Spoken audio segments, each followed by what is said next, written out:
Don't count out Casey Drake in that 87. He's right. One more lap to go here at Indy. He ran him all the way from 3 seconds back. 2 laps to go. Oh, Alto gets spun. Oh, Metchu gets the apron. Around the Strexler. He spins right from the back. Huge wreck. The 2 flies up in the air. It's 3 wide. Oh, what a move by Derek. He wants to go. Tries to send him up the hill, but can't quite do it. Now between the 2 is 2 car lengths. Too little too late for Derek and Smith. Oh, clapping gets third! Clapping gets third! Oh my gosh! Side by side, 3 wide at the wire!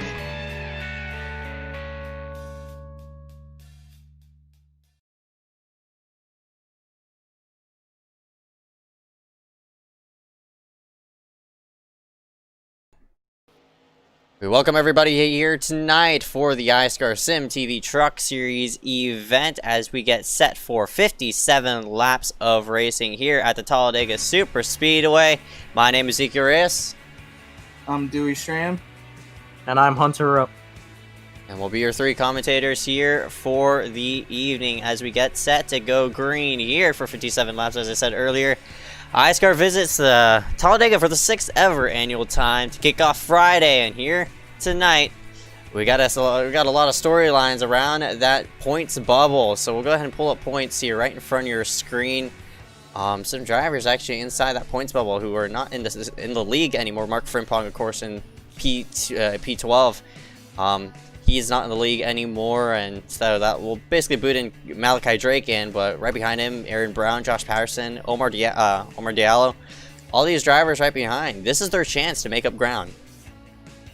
Yeah, Dega's, of course, the big wild card here in this series, and basically the other 2 we have coming after this and the rest of the weekend. So with Frimpong no longer here, that boots Corey Long into a little bit of an extra cushion coming into tonight.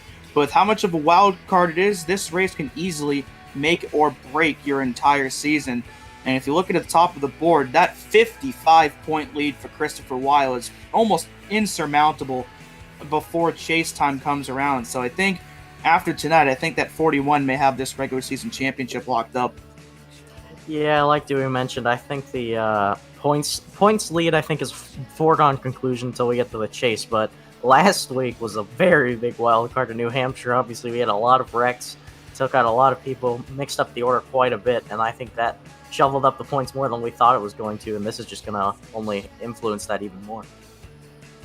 Yep, that is correct. And here for tonight, of course, anything could happen within these 57 laps of this racing event. Of course, at Talladega, everything relies off the draft, and if you're that leader on that white flag, you're probably either A, going to get wrecked, or B, somehow fend out everybody from the start of that white flag. But we'll just have to see on how this will all turn out. Again, 150 miles to log in here for tonight, and LCQ as well to be pressed in about. So top 38 lock themselves in with qual. So I'd say about, we're going to have more than, I'd say 8 drivers going to be shoved in that last chance qualifier here for tonight. Yeah, friendly reminder that 5 trucks advance from the LCQ that will make up spots 39 through 43 in the field. So, of course, qualifying at a super speedway on a typical basis doesn't seem like it's very important. But even at a track like this, you do not want to end up in that dreaded LCQ. So you may not have enough, or you may not have a lot of speed on your own, but as long as you can get yourself within that top 38, that's all that matters for the race.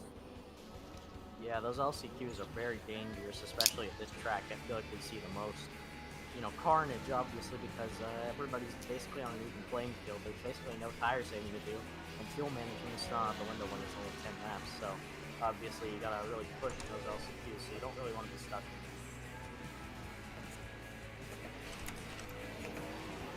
Alright, so we're going to go ahead and scoot ourselves into qualifying as the time expires into the 00. So we'll be right back right after this. Stay tuned, there's more to come for the iSCAR Sim Truck Series Challenge.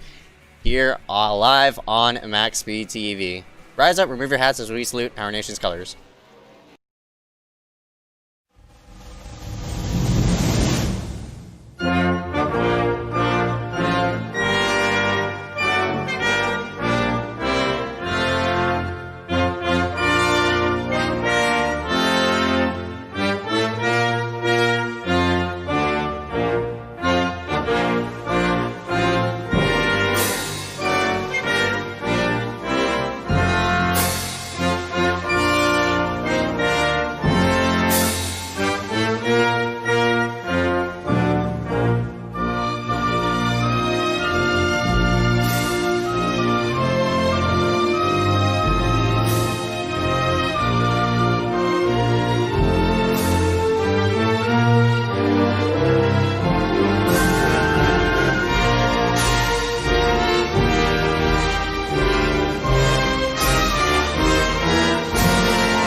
Welcome everybody back here live for the iSCAR SYMTV Truck Series event here live for round number 11 out of 20.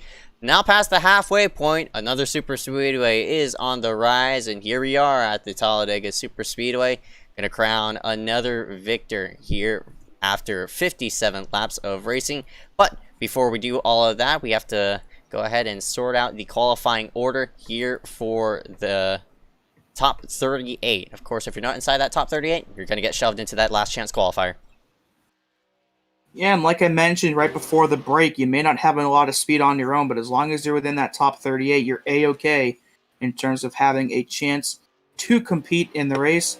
And as you see, points leader Christopher Weil here take, I believe, his outlap here into turn 3, riding up along that high groove.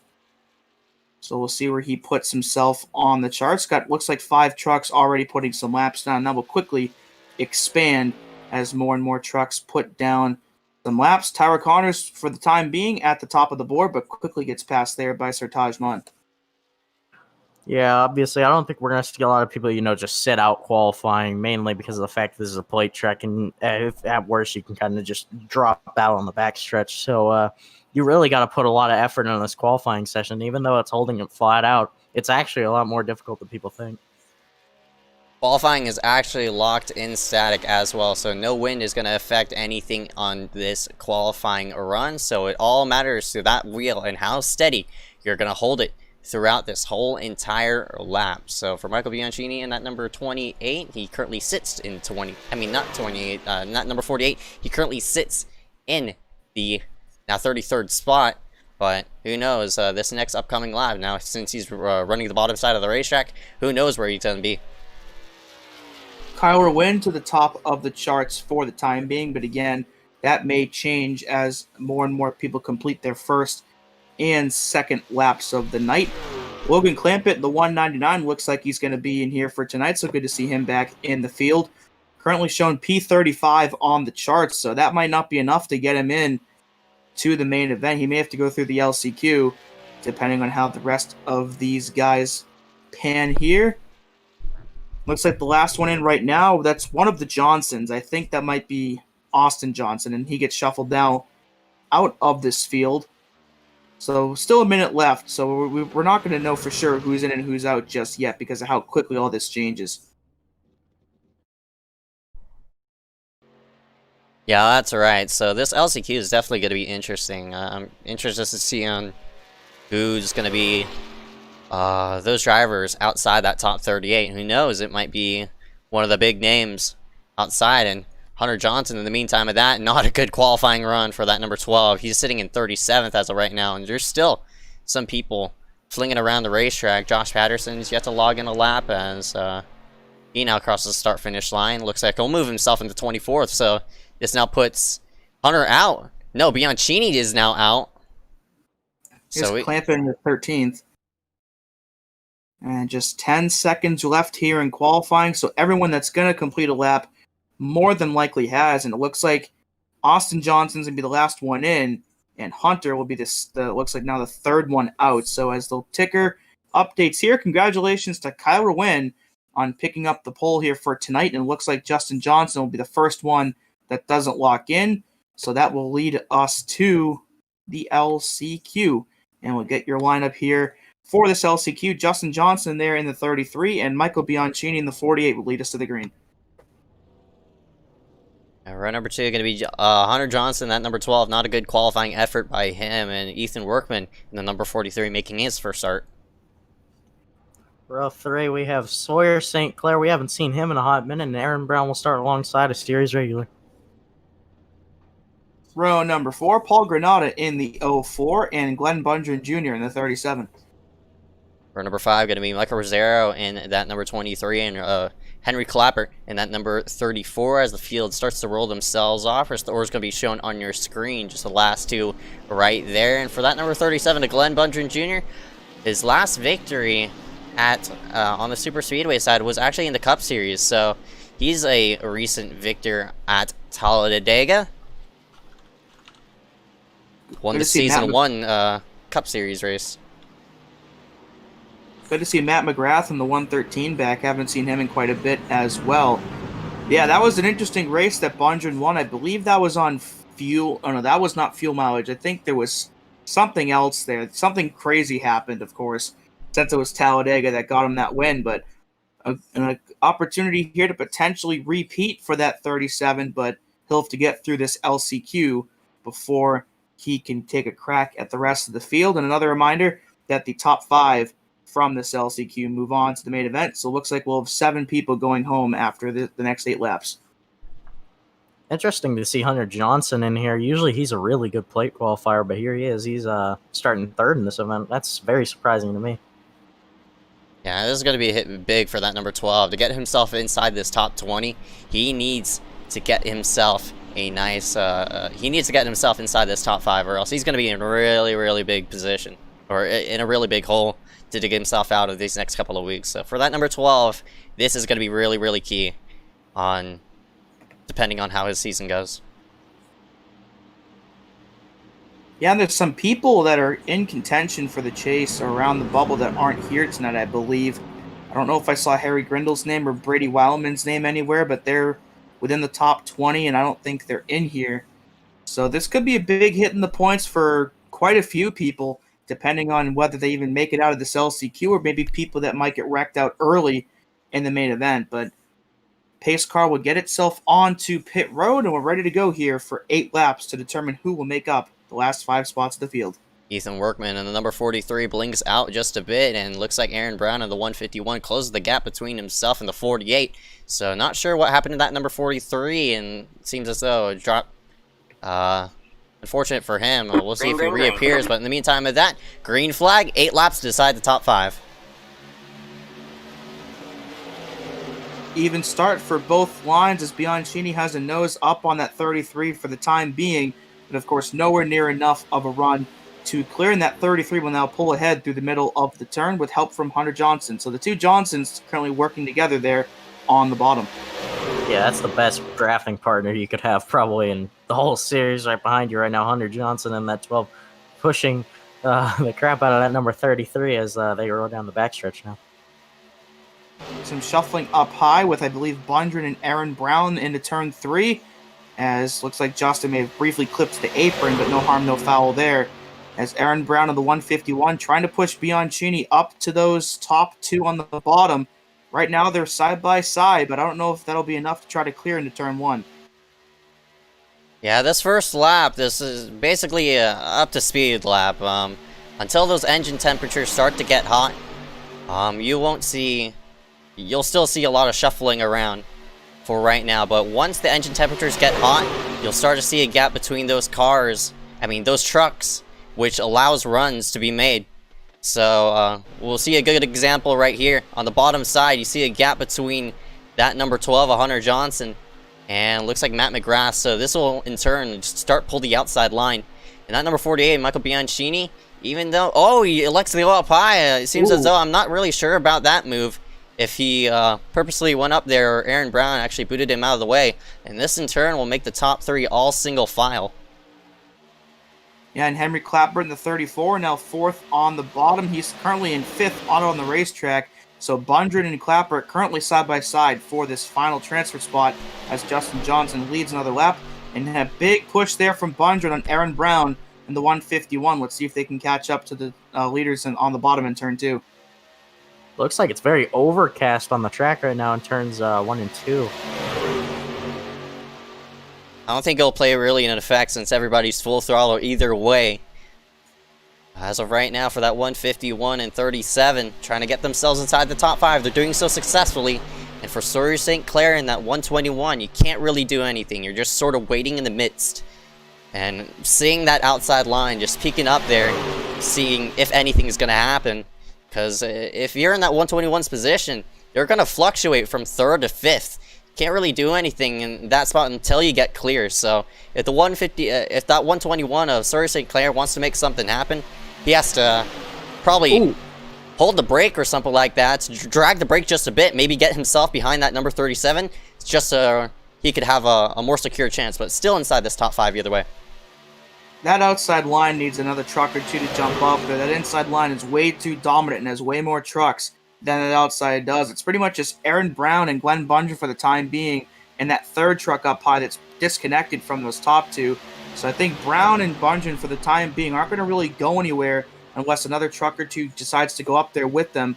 But for right now, the 2 of them are both in the main event as of right now. But if they want to stay there, they might need some extra help.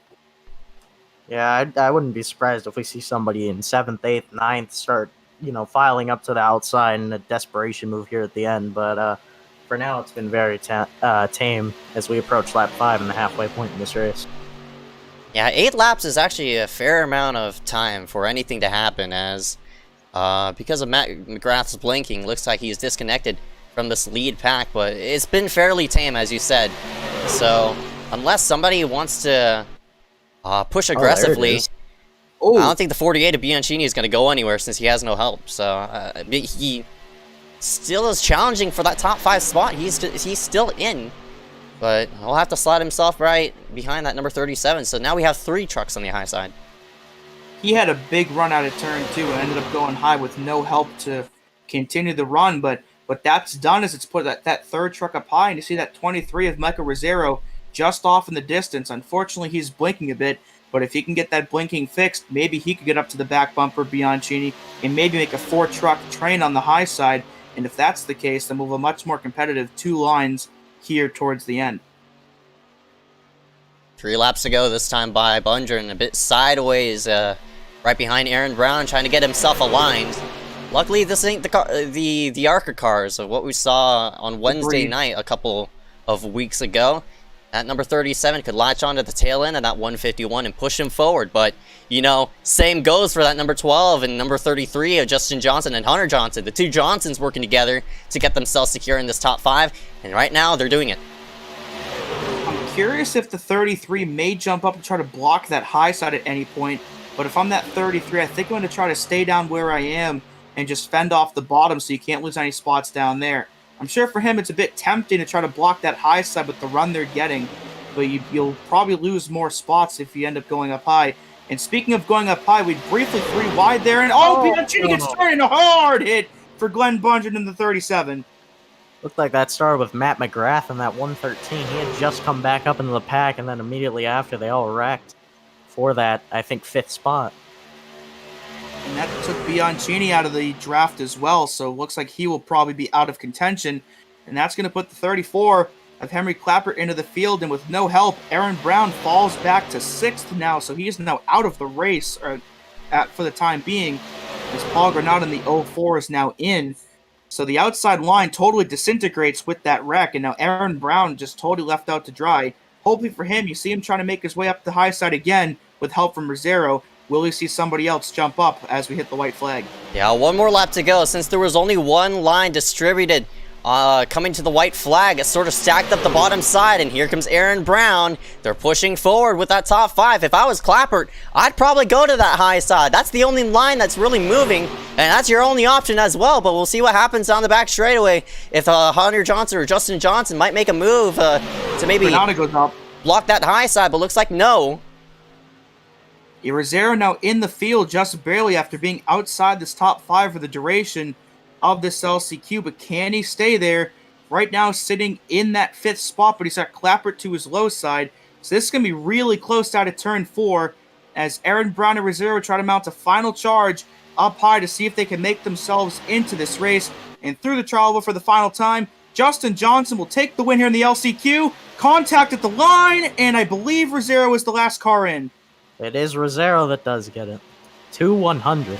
Oh, and that's heartbreaking for that number 34 of Henry Clappert. He had the cards played out right, but you know how Dega is.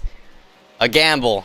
And for that number 34 of Henry Clappert, unfortunate for him, the gamble did not pay off, and he crosses the start-finish line in 6th spot, and that is really, really disappointing for that number 34. I was looking forward for him to make the field along with Eel Media Racing, but that number 34, Henry Clappert, is going to be a DNQ here for tonight.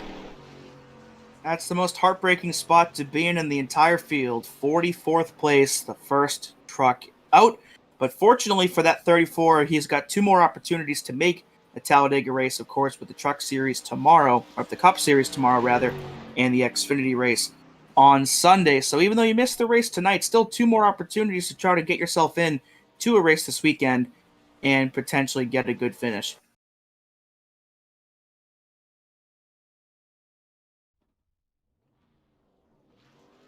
Warm-up begins.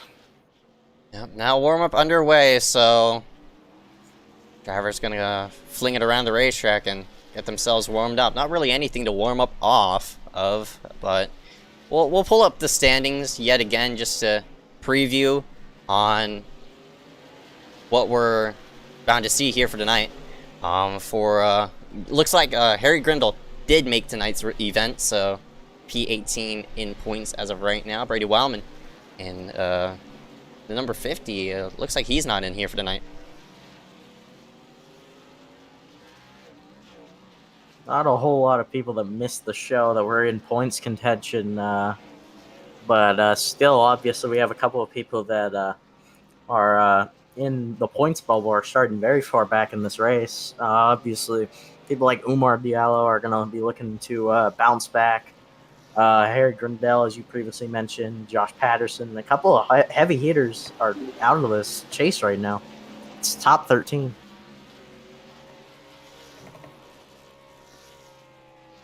Yeah, that's right.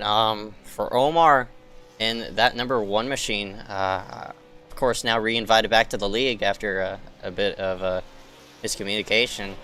But we'll see what Omar could do, because he has to make up a lot of ground to Corey Long. It's gonna take him a couple of races to make up that ground, but once he does, it's gonna be interesting to see on where he'll fare out here for tonight's event. Speaking of that vehicle who's last in as of right now, there he is right in front of your screen. That number 93 of Corey Long, currently sitting P13. Yeah, and with Mark Frimpong, of course, no longer in the league, that's going to put Malachi Drake, I believe, now tentatively in the final spot. And I believe he's like 9 or 10-ish points behind Corey Long. So that's actually 9 or 10 less points that Omar Diallo has to worry about making up. But with, over 50 people in the session tonight, that's around, if you max out on bonuses, which Omar hasn't, but still at least 50 points up for grabs potentially in tonight's race. So that's easily doable if he maybe wins, you get to top 5, and the guys he's trying to chase wreck early.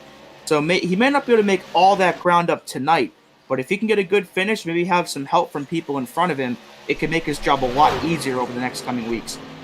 And obviously, that has making up those points at a track like this. You have the chance of making up a lot of points, but you also have a chance of making up a lot less points and even losing points to the cars in front of you, as we have a massive wreck down the back straightaway. But Yeah, so you have to kind of balance being conservative and aggressive, whether you want to lay back or go for it, and choose what times you want to do either of those. Yeah, that's right. I mean, with big incentives comes big losses, and if High risk, high reward. yeah, high risk, high reward scene here at Talladega, and it's going to be a gamble yet again here. As I said, I mean, key word here is how what kind of strategy you're gonna really fare around and try to set yourself up upon, because if you want to lay toward the back, who knows, if the thing might go green all the way. In the last season's event, that only had one caution, and that was in the beginning portion of the race, but the rest of the race went green all the way. So for all these other drivers and such like that, they gotta play their cards out right. Yeah, you have a golden opportunity to potentially make up 40 or 50 points, but you also have a golden opportunity to lose 40 or 50 points, because if you end up winning and they finish bad, you can make them up, but if they win and you finish bad, then you're really in a tough spot. So it's very much a high-risk, high-reward scenario. So if you're outside of the chase right now, I think your best bet might be to try to stay up front for a majority of the race, because at that point, if you wreck, you basically did everything you had to do anyway. And it's like, what do you have to lose? Since if you do bad tonight, it's pretty much over to begin with. So if you stay up front all night, maybe try to avoid all the mayhem and get a top 5 finish. That'll really point you in the right direction. And at that point, I would rather try to stay up there and do everything I can than just stay in the back and just hope something bad happens. And then on top of that, if you do outlast some of the other trucks around you, then that's one less truck they have to worry about passing. Because obviously, when somebody DNFs, that's another spot that you can't lose. And that just eventually adds up at tracks like these, where we basically are guaranteed to have at least one wreck. Who knows? I've seen Dega races go green from start to finish. We'll just have to see on how this will all play out. But here we go. Getting set for tonight's 57-lap event. Glad you could tune us in here for tonight's iSCAR SYMTV Truck Series event. Round number 11 out of 20 going to go into the books as we are gridding here for tonight's event. Congratulations to Kyler Wynn in that 084 alongside him. That Super Speedway winner. I mean, not Super Speedway winner, the Super Speedway champion. That number 89 of Mitch Hobbs running alongside of him. Good qualifying run for him. Row number 2, Sartaj Mon in the 49. And noted iSCAR bridesmaid Carson Poindexter in the 21. Row 3 will bring us to Tyler Connors with a surprise top 5 qualifying run, and another surprise run alongside is Benjamin A. White will start in 6th place. I'm interested to see on what that number 36 could do here in tonight's session. Parker White in the 095 has also been a bridesmaid multiple times. That 095 has come up short. We'll see if we can get done here tonight, but that number 41 at the contrast, 4 wins this season. And rounding out your top 10 here for tonight, Frank DeAngelis in the 69 and Corey Long in the 93. Rest of the order will be shown on the bottom of your screen. Pick your favorite driver and hope they win or do pretty good as we scroll our way through the field and see where everyone stacks up. Here's Logan Clampett starting P14 for tonight. And as we get towards the back half of the top 20, there's Grayson Trexler. Haven't seen him in quite a while. There's Connor Brandon making another start.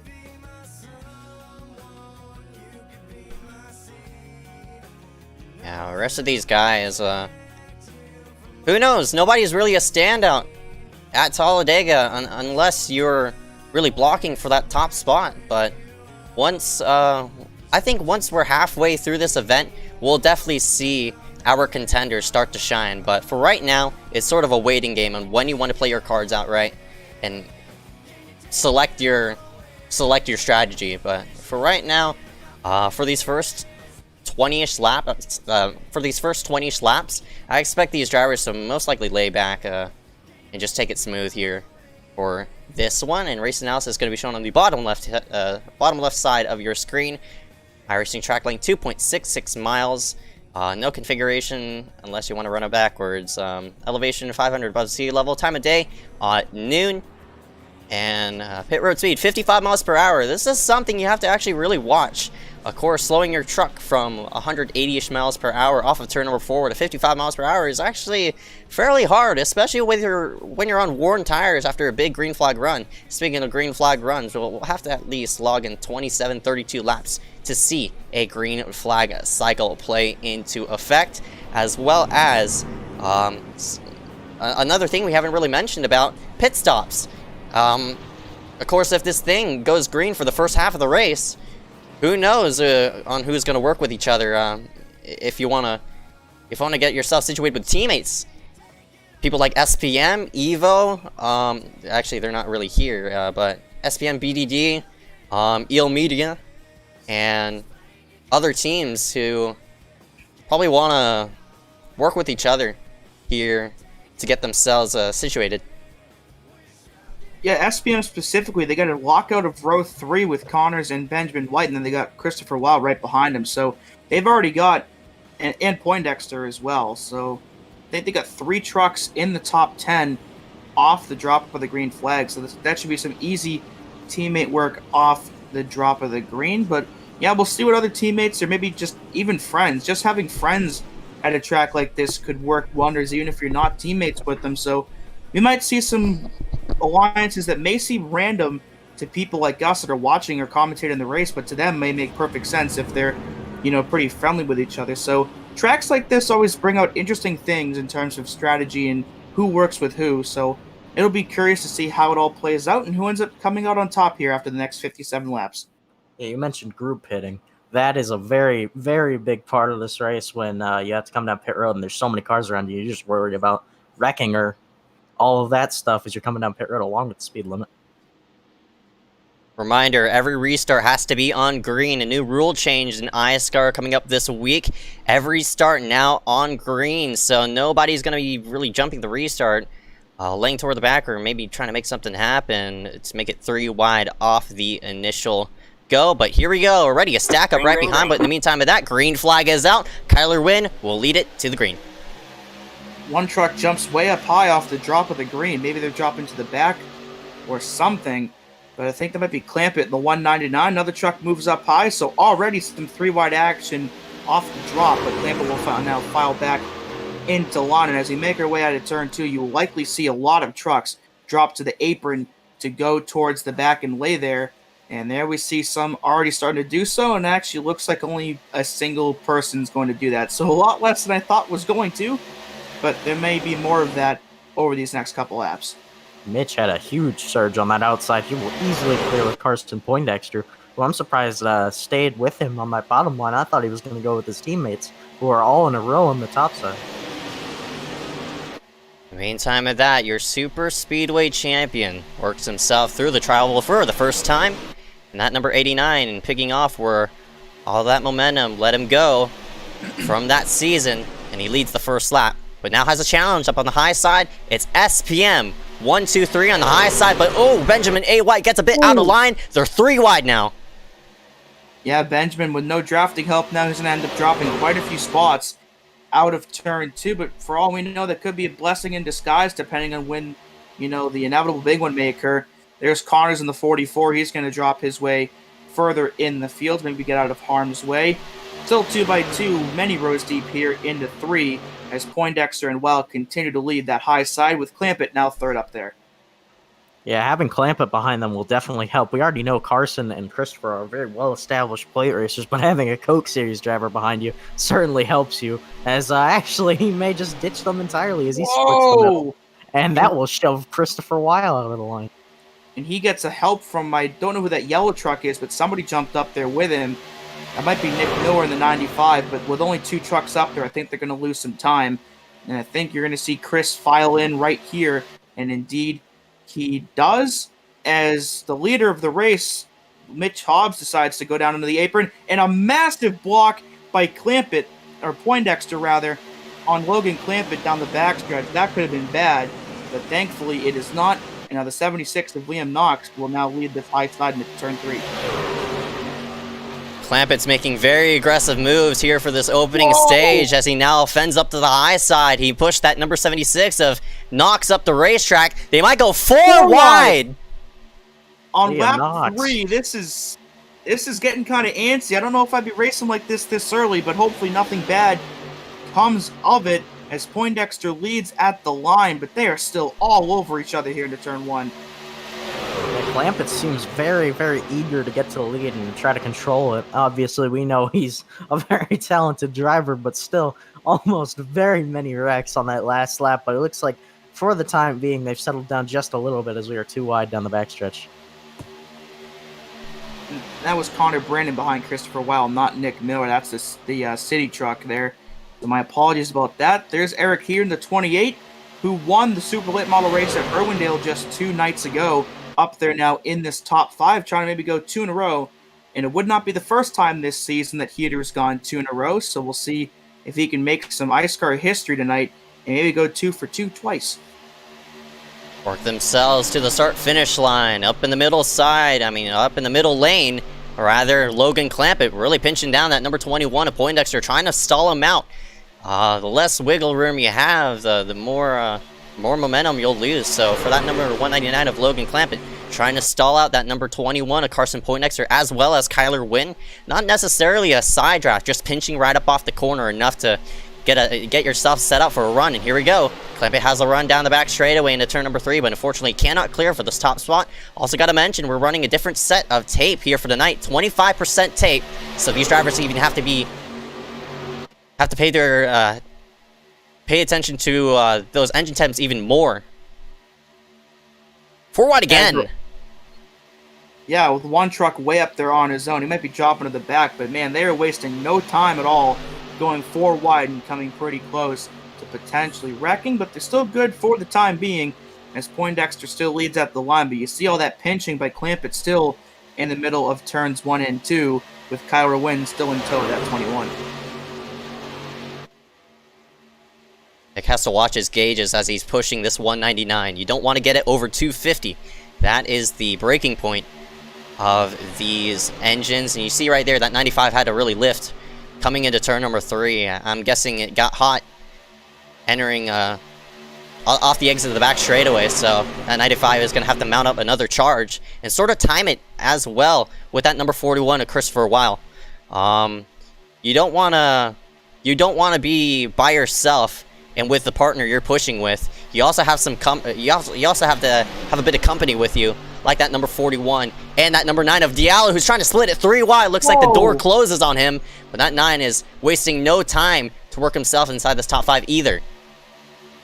Clampett clears for the lead, becoming into turn 1. So put that 199 up to the front for the first time tonight. You see they're off in the distance, a couple of drivers that pit started. And here comes Miller and Weil up that high side. The 95's got it for the time being. And these two both might be able to clear, and indeed they do.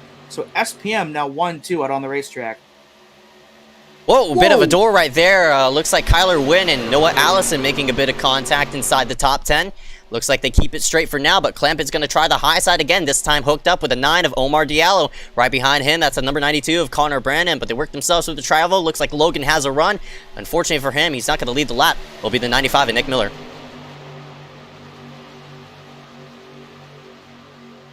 Side by side again here into 1. Clampett's got a big push here from Diallo, and they are neck and neck coming out of 2. So we just saw the previous lap, the way Nick and Chris were able to clear into turn 3. I think we might see a similar thing happen here with Clampett and Diallo, but we'll have to see how much of an impact those laps trucks have that pit started, and indeed those top 2 come down, and actually only Diallo does. Clampett elects to stay up high, so this should give the 9 the lead at the line. Allison shoots it out to the 3rd lane, but nobody bails to go with him. Oh, never mind. Kyler Wynn's going to hook up to the high side, and maybe this middle portion may get ditched, depending on how this run goes through the travel. But now Kyler Wynn's sort of second-guessing, slots in behind that number 92 of Connor Brandon, and we're starting to stack up 3 wide. But Noah Allison, in the meantime of that, nowhere to go for him. He finally slots in line right in front of the 28 of Heater, and here comes some lap trucks playing into effect, and that's probably in response to going back to 2 wide. Yeah, it seems like that was Cole Williams in that 42 truck getting lapped there, as it looks like Connor Brandon does send it on the outside. Nobody goes with him, but David Bachman takes a look to that outside, but decides against it as he will file back in behind Eric Heater. Yeah, pit starting is a very risky move here, especially to track like Talladega, as you just saw Cole Williams get freight trained there up high, so he's going to be lapped down for quite a bit of time if this thing stays green. But of course, he's thinking he'll probably try to avoid the big one, but if he ends up a lap down and just latches onto the back of this field, he may end up in a big one if it happens. So pit starting, I think, at a track like this is something I would generally advise against. But we'll see how that works out for him and whoever we're coming up on here to turn 1. Side by side for the lead. Here comes the 9 of Diallo. He has a pusher. Kyler Wynn in the 084 up on the high side. We'll see what Noah Allison could do and close the gap. And now dropping themselves down low, that will be Kevin White Jr. and number 13 out of harm's way. And 2 Chevys lead the top 2. We'll see if any other manufacturer, that Toyota, that number 95, Nick Miller, can make a charge toward the front. We haven't seen some Fords really show up. As of right now, our highest running Ford looks like is all the way back. Maybe in that, not really sure who that Aaron's machine is, or is it an Aaron's machine on the low side? A Ford. I think Wild's a Chevy. That may be Tyler Connors, the highest running Ford right now. Yep, that is. Looking up front, though. Starting to fan out 3. Diallo clears on the bottom for the lead. Yeah. Oh! Contact between Allison and Miller, and they keep it straight, but that's going to stack up quite a few people. And you see how much Weil had to let off there, and that's going to cost him and his teammate Poindexter quite a bit of time. But a near disaster out of turn 2, thankfully, just results in the field right out. Look at all that damage to that truck further back who ran into the back of someone. And here comes Allison making it 3 wide for second into turn 3. Looks like he'll back off with Clampett, or maybe not. Looks like that was... Go ahead. Clampett didn't want to go down to the bottom side of the racetrack. He sort of forced Kyler Wynn to get right behind him. And to the front goes Logan Clampett in the 199. So a smart move there, but he'll lose the lead because the door opens up for Kyler to go to the low side. And he'll lead it at the line as well. So new leader, the 084. And because that big disruption sort of separated the pack, we have to go all the way back to looks like Tyler Connors and looks like the 6 of Max Yerk, the one who escaped that scuffle with a bit of front-end damage on his machine. As here comes more drivers dropping themselves down low. That's a whole SPM group going down there. Yeah, to follow up on the Noah Allison situation, I think he was just trying to get to the bottom of the track, and I guess didn't see Miller coming up that fast and doored him on accident. That was definitely a crisis averted right there. As brilliant wheel work by both Nick Miller and Christopher Weil to avoid any further contact. Bit of blinking there for Allison. Hopefully that doesn't manifest itself into something any worse. But through the trial, Kyler Wynn still up front. And contact again between Diallo and Clampett. But again, thankfully, they keep it straight. But look at that push Diallo's giving Kyler Wynn. They are all over each other still in the turn 1. Kyler doing a nice job of holding the bottom side, but there's only 2 trucks really there. Noah Allison and that number 24, really nowhere to go. He shoves himself to the high side of the racetrack. One of those white trucks had to wash up the racetrack just to prevent from contact being made. Seems as though might be a triple-digit number. No, it looks like it's the number 29 of Eli O'Quinn, but now Noah slots himself to the high side. But here comes the 86 of Dominic Howe. Out of absolutely nowhere, and he's going to take the race lead out of turn 4. I don't even know where he was at the last lap, but here he comes on the bottom with David Bachman in the 84 now third on the bottom. So some interesting names starting to make their way up through the field, and Dominic will lead at the line. Yeah, Dominic has passed more than half the field to get back up here, so he must have had a very disastrous qualifying session. But here he is taking the lead, man. I don't know what to call it. Beautiful Red Horse Racing throwback. There's not a whole lot to mention on that paint scheme, but here it is in the lead. They go down the back straightaway, but all momentum is paced up on that high side, and Logan and Diallo will forward themselves to the front just momentarily, though. Now Clampett goes up against the safer barrier, so this time that 199 is going to elect out, and this will put some more contenders up into the mix. How about this? The 84 of David Bachman now inside this top 3, as well as the 29 of Eli O'Quinn. We were just talking about him. He is now in this top 5. And through the middle goes Kyler Wynn and Bachman. Diallo gets shoved up high and near contact with himself and Bachman. Dominic Howe still leading the bottom. Wynn leads at the line, and I think Bachman might try to make a move to the bottom. But into the top 5, your LCQ winner, Justin Johnson in the 33, and he makes his way into third. Almost. Whoa! Oh, no. Oh, no, don't wreck. And they hold on to it for now. They're 4 wide still. 4 wide. Oh! He's sending the gap. Goes to the inside, and Joe Berge gates like 5 spots out of that ordeal. But how about this? David Bachman and Justin Johnson from the very back of the field up into the top 3. 5 here. And they're basically, after that scuffle, there's 6 trucks only in this main pack. Noah Allison in the 24 has been running into a lot of people. I'm not sure if he's received too much damage, but in the meantime of that, this top 6 now pulling themselves away. It's all a matter of how they're going to regroup themselves and charge in for this top spot. Now, here comes the 33, Justin Johnson. He's going to work to the high side. Now, Diallo's going to be pusher of them. And that number 83, Joe Berge, he too out of nowhere. And here comes Josh Patterson.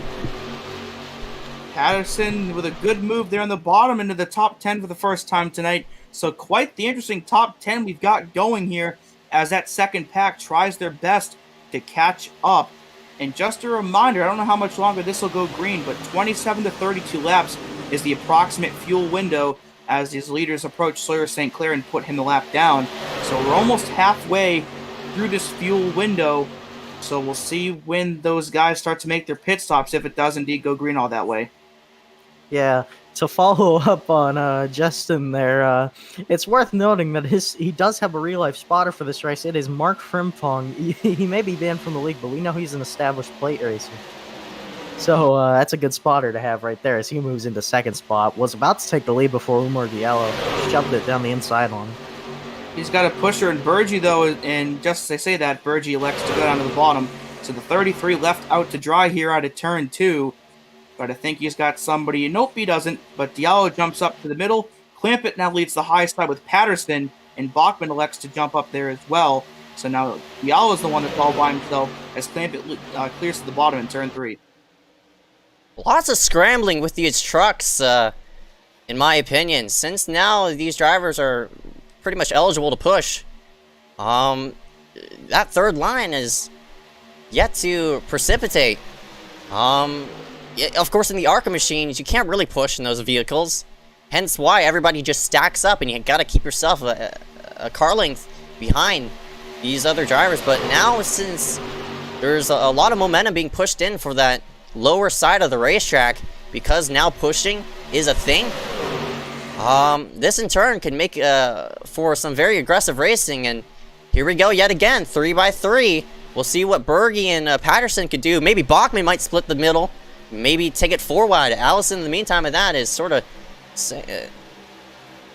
going with a prophecy of what I just said earlier. He goes with the middle with David Bachman, but unfortunately, they're just not going anywhere. 2x2 here for that top 5 as Patterson's all by himself up high.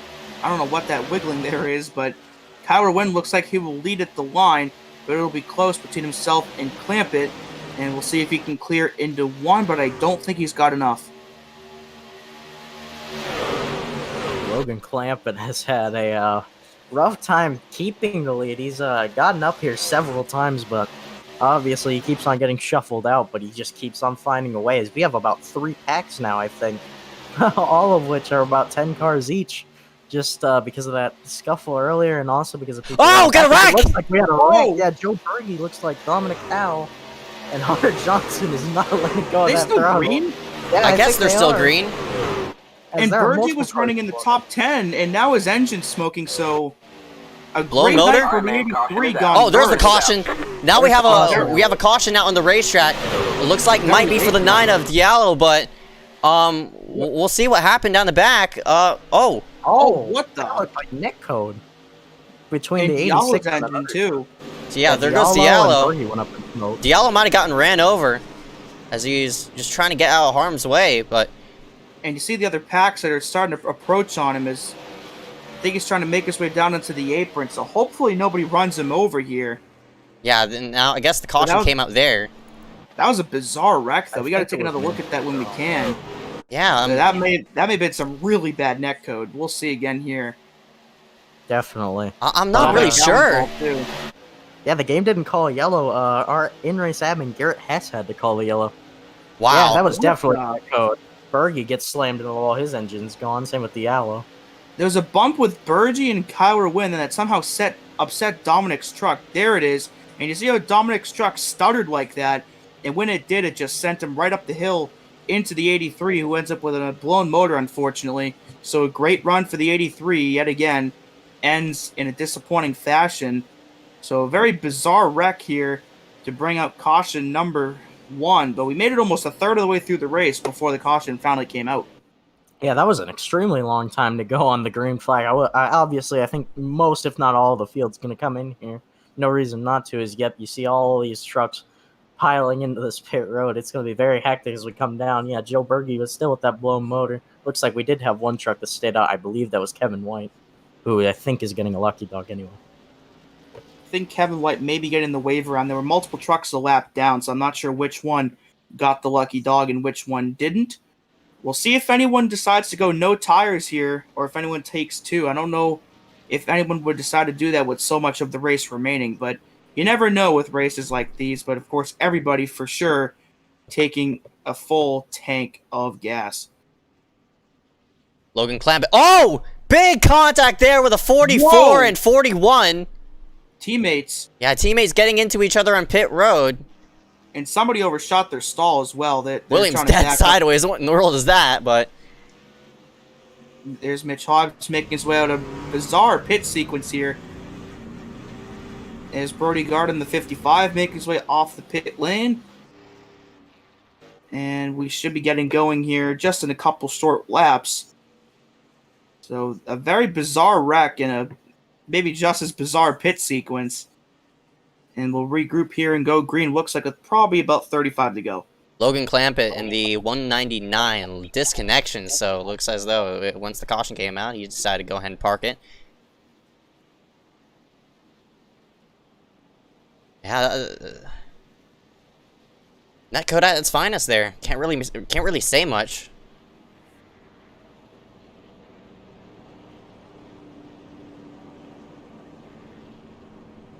And this in turn shuffles the order. For the 77 to Ethan Harrison, looks like he's making his first start here tonight. And he'll lead a lap under this caution.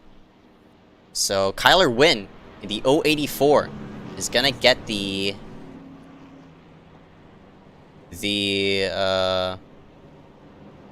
lead, the technical lead, because I do expect Harrison to hit pit road.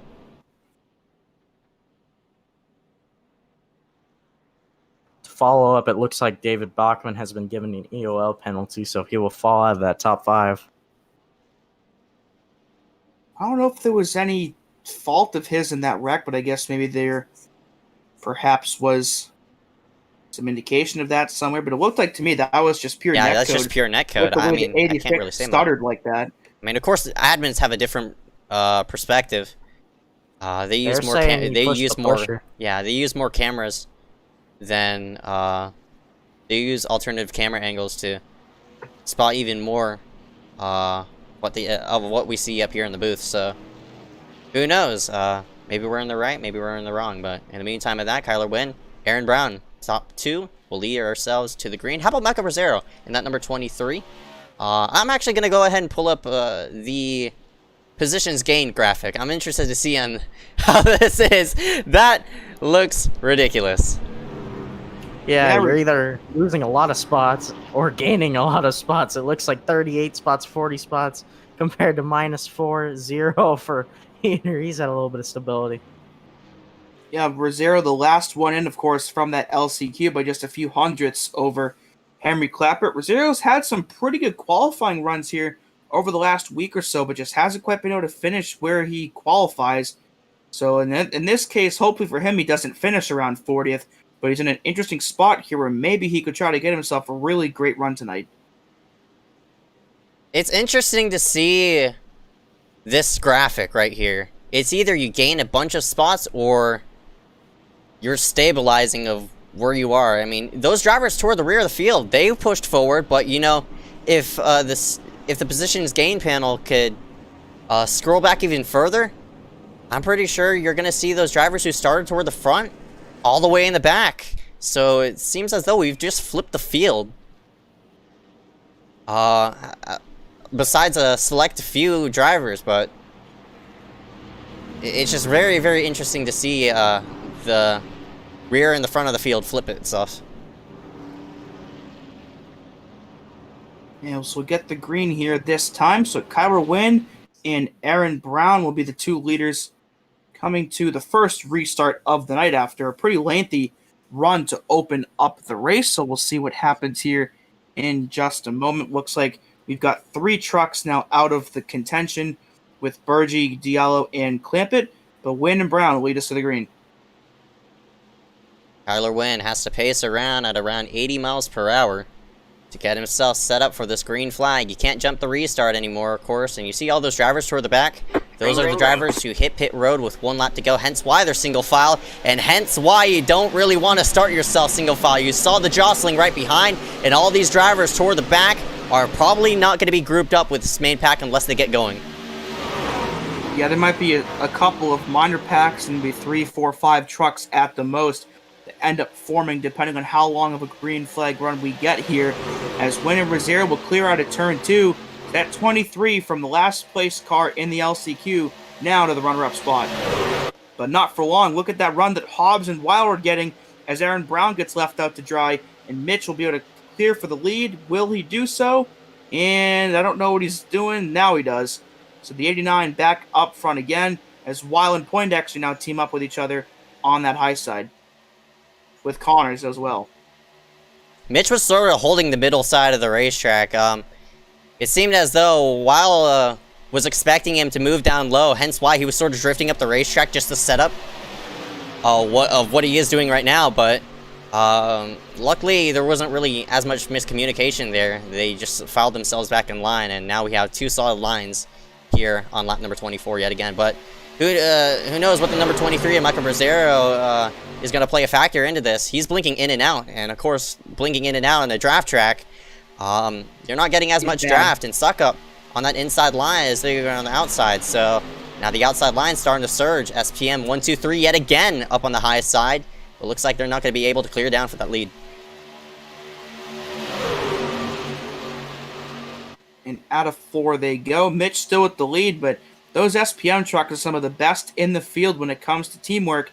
As you see Brody and Nick Miller, 2 more SPM trucks making their way up on that very high side, as Connors will file his way down to the bottom. So we could have 5 SPM trucks here in this top 10 pretty soon. And they're really the only drivers. Oh, you go ahead, Hunter. Yeah, SPM Racing, we've talked about them all season. I think they've been one of the main shocks of this winter season. They've just absolutely, in my opinion, curb stomped the field in just about every single series, having all of their vehicles always up in the top of the points standings, and I think it shows a lot at these plate tracks. They have impeccable teamwork, and they're a very great organization of guys, in my opinion. And Weil clears for the lead into turn 3. That stacks up the low side just a tad there with Mitch and Kyler, but no harm, no foul with them, as Poindexter now leads the high side with help from Aaron Brown, and Brody and Nick indeed do clear into that second line, so they've made themselves now into this top 10 with Noah Allison right behind them in 10th. Now the interesting part of this whole team scenario is really SPM's the only team that have been working together to get themselves to the front. Drivers like, unfortunately for the 70 of Kamikaze Racing, Harry's by himself as Aaron Brown in the 151 gets dipped, and they're stuck in the middle. Now Rosario is going to be a helper for him, but that inside line's just going to pull ahead, and now left up to dry is Nick Miller and Noah Allison. I think Brody's trying to get his teammate Nick up there with him. He's trying to prevent Aaron Brown from passing it, but he wanted to drag in Nick, but unfortunately couldn't quite do so, and that's going to send the 95 in the wrong direction. And you see it's free-falling now out of the top 10. Looks like we got some trucks that are finally starting to make their way up here. The main one I saw was Eli O'Quinn in that 29. He was peeking to look into this pack a couple of laps ago, but he finally decided to come a part of it. Another one to his inside is Max Urich in that 6 truck. Obviously has that front end damage from that stack up earlier caused by Noah Allison, but he's still up here, so it must not affect him that way. I mean, it's pretty visible damage. It might be affecting him a bit aerodynamically, but still up there in this top 15, so we'll see where he ends up winding himself up in this race, as we're going to hit the halfway point, looks like in the next lap or two. So this race actually going by pretty quickly with only 1 yellow so far. Hopefully that's not a really bad commentator jinx. We've seen it before. SPM side by side for the lead here with Gardner and Poindexter. We'll see if that 55 can clear into turn 1. Brown is really pushing Brody Gardner in that number 55. Aaron is pushing in the middle of the corner, and that is probably the most dangerous part the dangerous part of the racetrack in which you want to push is right up off the exit of the corner, as well as in the middle of the corner, where the truck is already set on the ground and cornering through. But for the 151, he's saying otherwise and still pushing that 55. It seems as though not really upsetting the 55 enough to jostle him out of line, but he's giving him a run for his money on the high side. One of the things I've really noticed about Aaron Brown in this race is that he's seemingly one of the only people that wants to always move to the front at all times. There's a lot of trucks that, you know, decide they want to lay back after a few laps. I think that was Benjamin A. White that does get out of shape there on the front stretch. But Aaron has been really trying these past few laps to get by, and it looks like he might be able to with the help of Mike Rosero. There he goes to the inside. Yeah, big push there from the 23. But pushing in the middle of the turns, back to what we were just talking about, another one of those high-risk, high-reward things, because if you can make it work successfully without upsetting the truck in front of you and wrecking you can make up quite a bit of time, as the cars you're trying to pass may not be doing it. But if you do it too hard, you may end up wrecking a bunch of trucks. So hopefully that doesn't end up happening tonight. But pushing in the corners, again, a very high ceiling, but also a very low floor. Up front, though, Aaron Brown is on the low side. Up on the high side is Michael Brazzero. Is Kyler Wynn in the 084. He's been leading a good amount of laps that 084 has. He's already led 7 out of the 29. Probably our most laps led leader as of right now. The person with the most laps led is that 084 Kyler Wynn. But here comes the 70, Harry Grindle. First time he's worked himself inside this top 5. We'll see what the 70 can do. Looks like a little bit of back-end damage on that number 70 machine. I don't know where he could have got that from, but that may have been what actually gave Urich the damage earlier. Maybe he got into the back end of him, but again, that doesn't seem to affect him as he has Justin Johnson behind him, and then behind him, even further back, is Eli O'Quinn. See how much of a disconnect there is on that inside line right now. The 3 SPM trucks looks like evenly spaced right now. The Poindexter are starting to get a draft towards Aaron Brown, and that's allowed the high side as Aaron Brown thought about going up high, but the room was not there, and that's going to stack up the inside a little bit as well. And now Kyler Wynn and Harry Grindle to the front of the pack, and that 084 should be able to clear here into turn 1. Question is, does he want to drop down and right in front of the 23 of Rosero? Now he does so. It's still clear of that number 70, so Kyler has the option to go up to the high side, maybe block, but looks like it's not going to happen for him. But here comes the 70 of Grindle. He also has a push there by that number 33 of Justin Johnson as they go down the back straightaway. Bachman in the 84 all by himself as more trucks decide to drop to the back. I think there might be some SPM trucks in that mix. I believe Brody and Carson. There's Dominic Howe. Got all that damage on the 86 from the first caution. Looks like that's not affecting him a whole lot as he's now back up in this top 10 in contention. And out of turn 4, a big move to the high side there by Allison as Grindle still leads the high side here through the trioval.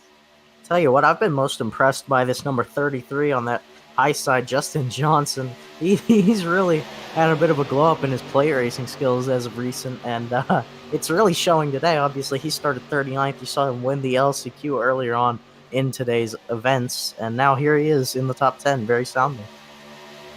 Top 3 now all clear of the side-by-side racing. It's just a question on who's going to pull out of line to gun for that top spot. Will it be Aaron Brown? Will it be Michael Brazzero? Who knows? As they're starting to stack up 3 wide in the background, Connor Brennan is about to get cut off, but they're approaching a lap car as well, so they need to file themselves back in line or take it 4 wide, which is going to be really dangerous. Oh, they did take it 4 wide. Wow, that's Burgee still trying to hang tough on the racetrack despite the damage to his engine. And so obviously nowhere near contention to win anymore, but he might be trying to stay out there as long as possible in hopes that other trucks may end up wrecked that he can then pass at some point. At the line, Rosero leads the lap with Grindle in second. So the 23 from last to first here in this first half of the race. They're starting to stack up 3 wide. This is the first time we're starting to see some 3x3 action. Rosero blinks there. That's going to be... I think some trucks may try to get out of his way, perhaps, depending on if he blinks again. Because, again, if you blink, especially at the front of the field at a track like this, that can be detrimental. Not only from just the draft, but you could end up, respawning inside of somebody and that is never a good thing. And look at this. Here comes the third line. Here comes Justin Johnson at the 33. The inside just basically stopped. And to the lead goes the 33. But looks like Rossero's going to drop himself down low. Bad move for him. Justin Johnson's going to take the race lead. And look at Brandon in tow as well in the 92 there. Rossero briefly hits the apron. And here comes Miller in the 95. And a bit of contact with him and Grindle. And that's going to send the 95 further back again. And once again, he was that close to getting down to the next line, but just couldn't quite do it. Whoa! Yeah, I think a lot of trucks are starting to realize that it might be go time pretty soon with how tame the cautions have been. We've only had one, and that was 14 laps ago. I wonder if Aaron Brown just ran out of gas. No. That may have been what happened. But I think he stayed out the last time, didn't he? No, he didn't. He's still running. He's on the racetrack. Oh, there he is. Okay, that seemed a bit sudden. As they come up on the 77 of Ethan Harrison, he'll get put a lap down, but Justin Johnson, the LCQ winner, now leads the field, coming to just 23 laps remaining, as we're 3 wide at the line. Yeah, now we're starting to get really racy. That third line is starting to become a threat, but it's just a matter of how many trucks you're going to have lined up on that high side and how your runs are going to time out. Since we're starting to stack in the first and second line, we'll see what that number 29 of Eli O'Quinn could do down the back straightaway. But here we go. The challenge is on, and the fight is now. Bachman in the 84 pushing that 29. I think they've got a third truck up there, at least for a time being they did.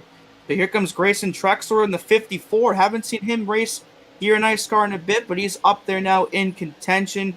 Andy McDowell in the 20. He's up there for the first time tonight. Miller decides to jump up to that third line in front of O'Quinn. So this could potentially be beneficial or bad, depending on how long that third line decides to stay formed up. They need more people up there. Miller is probably hoping for maybe Connor Brandon to shoot up to that high side because if he does, I think that third line will start to move. But as of right now, not really much of it. 3 by 3, 3 rows deep. And it's all Justin Johnson or Connor Brandon as they work down the backstretch. But here comes Miller. He has a run now.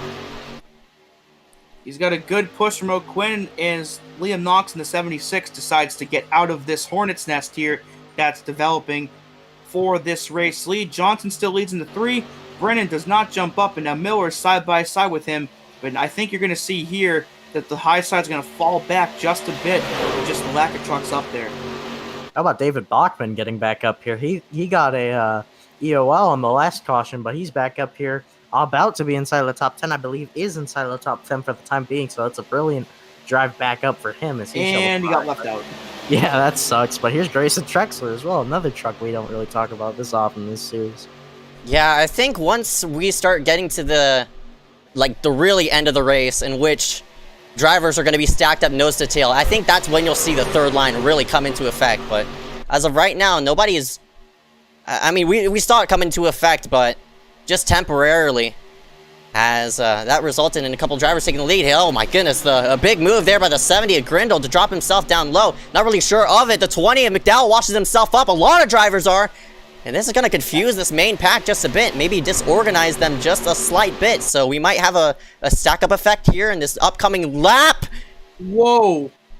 I wonder why he decided to drop out right there. That was right before a corner that he decided, hey, I want to go to the left side and drop out of this pack. And he's going Who knows? He might have gotten hot. Yeah, I think that may have been what happened, but he drops all the way to the back of the pack with that. You mentioned that the third line could start to form maybe within the last 15 or so laps as we hit 20 to go. If they're feeling ambitious enough, you might see a fourth line form up there. Oh, man. I mean, hey, you know what? It's Talladega. It's entirely possible. We've seen plenty of 3 wide and a little bit of 4. It would not shock me if we see 4 wide if they stay green. I mean, who knows? They took it 4x4 in the ARCA race, but that was under some special circumstances as Kyler Wynn blew the motor in the middle of the pack. But, that was sad. Yeah, that was really sad. But now he has resided himself in 4th place as of right now, pushing that number 92 O'Connor. This time, he'll probably keep an eye on those engine temperatures as we progress now. 19 laps to go this time by, and we still have a pit window to go. So they're now, looks like 18 laps into the run and 19 laps to go. If you want to split it halfway, now is the time. But the question is, who's going to go with you? The main thing I would be concerned about is when you're going to pit, Because at a track like Talladega, you know the green-white checkers, you know, they're probably going to be a thing. They're probably going to happen. So you want to be able to make sure you pit with enough laps left where you have enough fuel for the green-white checkers. And I think if they pit right now, actually, if they pit at all, I think they're fine. But you want to have as much fuel for those as possible without having to worry about saving at all. Yeah, I think we're deep enough into the race in which if you pit now, you will be able to make it through those green-white checkers, but if the first caution had come out, I think that would have been a different story. But the way this race has gone so far, I think this should be the last stop for everybody when indeed it happens. But 18 laps to go, only one caution here in these first 38 laps, which maybe it surprises us a little bit, but I'd have thought there'd be a bit more by now. But hopefully that's, again, not a bad commentator jinx, as Johnson still paces this field out of turn 2, and Dominic Cow with all that damage back up to third. I think Johnson has actually led the most amount of laps, as Nick, aggressive move there right in front of Eric Heater in that number 28. Our latest iSCAR victor is now placed in 7th. He has a huge shot to the outside lane to maybe take the bait to push that outside line forward, but looks like not going to do it.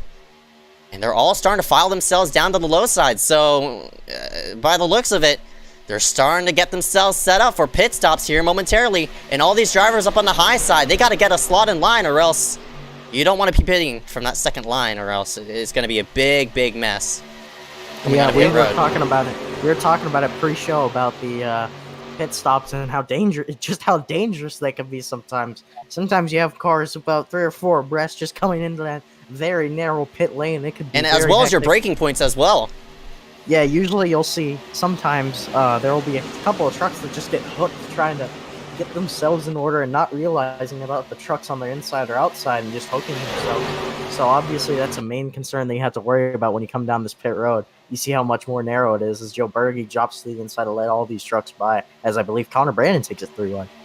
Yeah, that's my biggest concern when they pit like that, is making sure your braking points are on cue with everyone else's, so you don't end up hooking somebody running into the back of someone else. Right. But you also have to consider that they're going probably 180, 185 miles per hour right now, and that pit road speed is only 55, so even if you don't run into anybody else, you need to make sure you don't get a pit road speeding penalty, and especially if it stays green all the way, because if you get a green flag penalty, you're pretty much done for.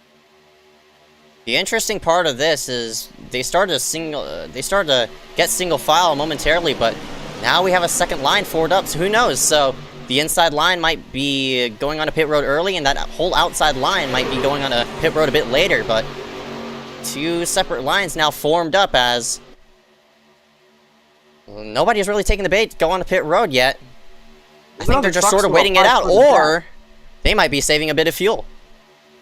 Yeah, look at all the trucks further back. They're really 2x2, a good 10 rows deep in this field. So that is a lot of trucks, I think, making their way down to the bottom to potentially prepare to pit.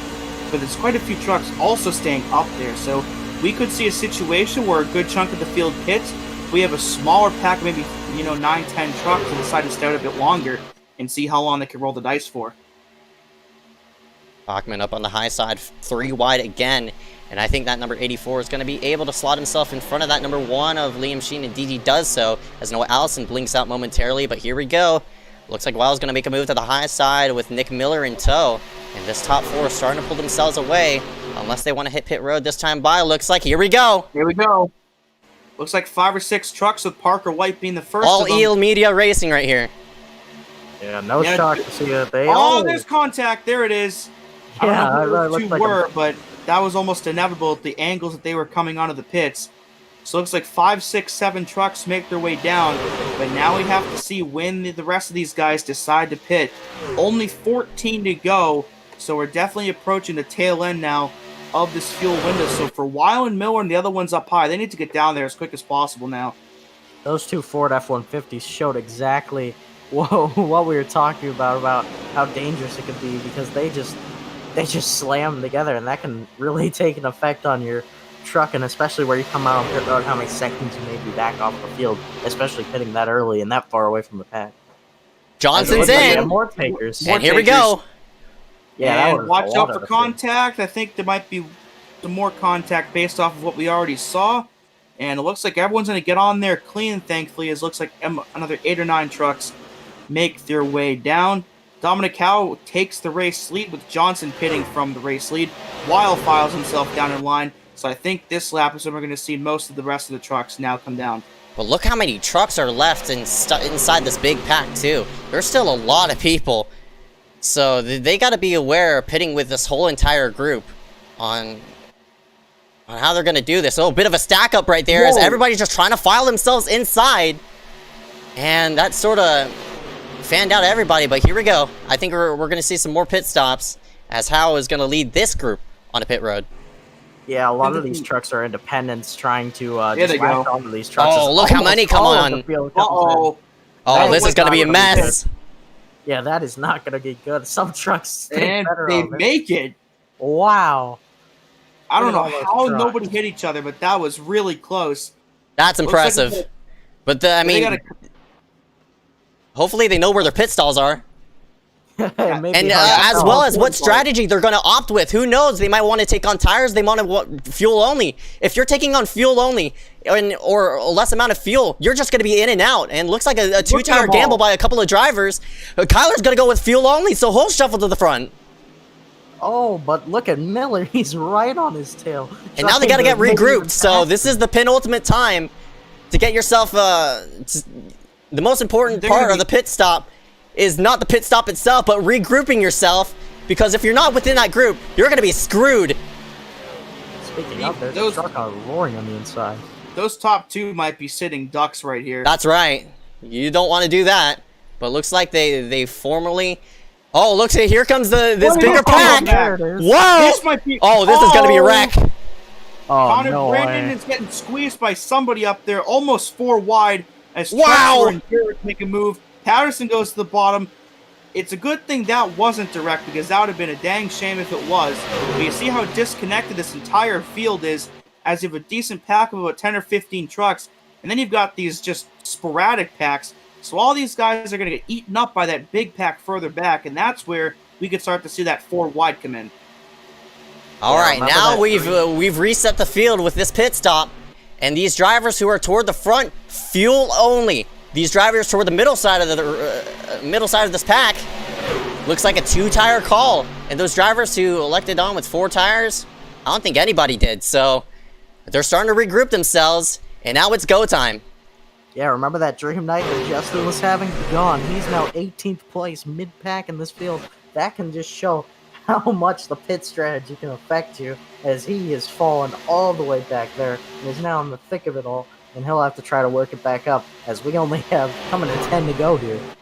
Not all hope is lost for that 33, though. Anything's possible, of course, as Weil is now all by himself up high, as Brody Gardner and Hunter Johnson now lead that middle groove, and Brody, I believe, is going to lead at the line with Sartaj Mon in the 49.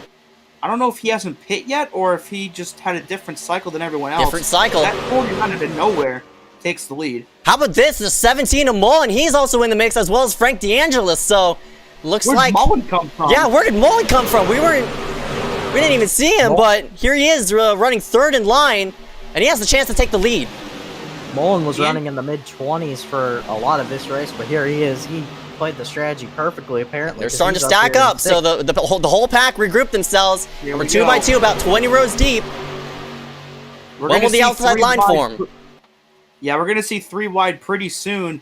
DeAngelis qualified in the top 10, but immediately fell out of it and hasn't run up there all day. But now starting to come back up there at just the perfect time. And here's the 3 wide. Aaron Brown and I believe Justin Johnson are the first takers, as Brody barely clips Sartaj at the line. 9 laps to go as they're starting to form up that high side. If I were those drivers sitting 5th, 6th, 7th, I want to go and hop up there and take a challenge for that top spot. That's your only chance to really move, because everybody's just sort of boxed in line. Mitch drops to the back, actually. That's an interesting move, but I can totally understand it. I think Mitch is banking on all of these guys wrecking with the way they're stacked up. That is definitely within the realm of possibility. The outside line just fell apart. It's not done yet, though. If there's somebody who's going to take it 3 wide, it has to be somebody Virgie. inside this top 10. It can't be somebody outside of this top 10. And they're going to get a bit stacked up with trying to get around Burge. It looks like they're okay for now. Kyler makes a move up high. try to get around Sartaj as looks like that's Heater on the apron there. And they're side-by-side still for the lead to turn 1, as looks like Wild gets shuffled out of high, but immediately gets back in line. Yeah, that Justin Johnson pack caught up very fast, and here they are at the very tail end of this stuff, but the leader Patterson of that drops pack... out. They're 4 wide! Uh-oh! Up there. And they are 3-4 wide now, as I believe that is Josh Patterson, that O2 just tries to find any place to go. And they file themselves back in line, but three wide up front, and it's Brody Gardner left out to dry, and this is going to kill the high side. Kyle to the lead. I think they're almost 4 wide there for a brief moment as Hunter gives a shot there to Kyler in the tri-oval. There's Mullen thinking about taking it 3 wide, but looks like no one decides to go with him. Here comes Weil and Brody, the 2 SPM trucks. They take it now 3 up high for the time being, and now we're seeing that third line really start to come in. Will anyone else in front of the 55 jump up there? I think it has to be Hunter or Mullen. Somebody in front of this outside line. Oh, Hunter gets a bit sideways, but it seems as though that third line's already getting a run. Oh, Hunter drops to the low side. Here he comes. Bold move there for the 12, and I think this is going to give them the lead into turn 3. And here comes Brody, and wow, they've caught. So we're 3 wide for the lead here, coming to 6 laps to go. But can the 55 and the 41 get more help and try to even clear those bottom 2 lines? But you see, they need more trucks up there to make it work. Oh, this is tense. This is tense. And they work themselves through. They got to watch their engine temperatures as well. Don't push too much. 6 laps to go. This is the part of the race where one small mistake by one driver could instantly take out 20-plus people. So they got to be really careful and really precise in any moves they make now with all of these trucks around them. Because, again, one small mistake could be the end of half the field easily. Andy McDowell gets in the way of these leaders. He'll drop himself to the apron and out of harm's way. And it seems as though Kyler Wynn wants to hold the middle. Mullen's going to go to the last side. What a move!